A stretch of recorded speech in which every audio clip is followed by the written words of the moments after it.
spy chiefs from the US and the UK have been visiting Kenya very frequently, and State House to be specific, especially over the last year. And what does that mean for Kenya and for Kenyans? This year alone, the CIA boss, Mr. Burns, has visited Kenya twice, and also the MI6 chief, Richard Moore, also met President Ruto at State House. Now, during a meeting at State House on Monday, the CIA boss, William Burns, is reported to have discussed with President Ruto how to strengthen Kenya's security role in the region through the deployment of a new surveillance system.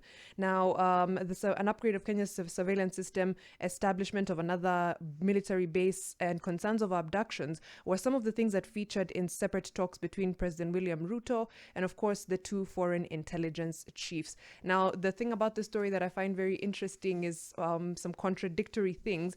While they did talk about upgrading our surveillance system for counterterrorism purposes, there was also concerns about abductions, which we all know are part of what one would call a surveillance state. Now, at the meeting, which was also attended by the NIS boss Nurdin Haji, this is the one with the CIA boss William Burns, the establishment of a new US military base in Turkana and the expansion of the one in Manda Bay in Lamu were also discussed as the Americans look to increase their presence in the region. Sources told the nation that as part of strengthening Kenya's security responsibility, the CIA boss offered to boost NIS operations through the purchase of a modern telecommunication system. Now, in the same breath, the CIA boss and the MI6 boss also expressed concerns over abductions of especially human rights defenders that have happened, and it's alleged that in some of the meetings, some sources said that the British are said to have threatened to withdraw funding to key projects